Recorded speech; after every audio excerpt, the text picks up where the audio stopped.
داوا لە حکومەتی هەرێمی کوردستان دەکەم بە زووترین کات کابینی نوێ تەشکیلکە و داوا لە حکومەتی هەرێمی داهاتوو دەکەم کە ئاوڕێکی جدی لە جۆسایدی ڕێگای کۆی هەولێر بدەن بەڕاستیکەوە ڕێگایەکی دابری ناخۆش و ڕێگای مەرگ ناسراوە لە هەرێمی کوردستان. کێشەمان لە دواکەوتنی حکومەت نییە، مهم حکومەتێکی بەهێز بێت جێ لە معاناتی خەڵک ڕابگرن، چاکسازی بکەن، خەرکەکی زۆر بێئیشە، خەرکەکی زۆر بێزارە بەڕاستی. ئەمانەیە ینی چۆن جێگای متمانە ئەو خەرکەی بوون، هەروە کە خەرک دەنجیدایە هیوادارن حکومەت پێک بێتن ئینشاڵڵا بەس پێک بێتن معاناتی ئەو خەرکەی بکەن.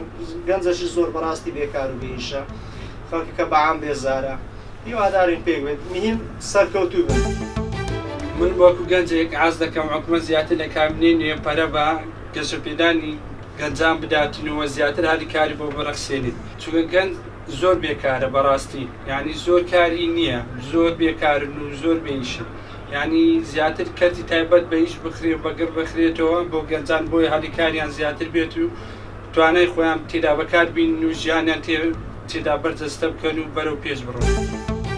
یەکەم جار معاشەکەی چاکەن، معاشەکەی کە چاکەن ئەو هەرچی گەنجە و هەرچی عایلەدارە و هەرچی شتێک هێور دەبتەوە کە معاشەکە چاکرد ئیش دەبتەوە پارە دەکەوتە ناو بازاڕی.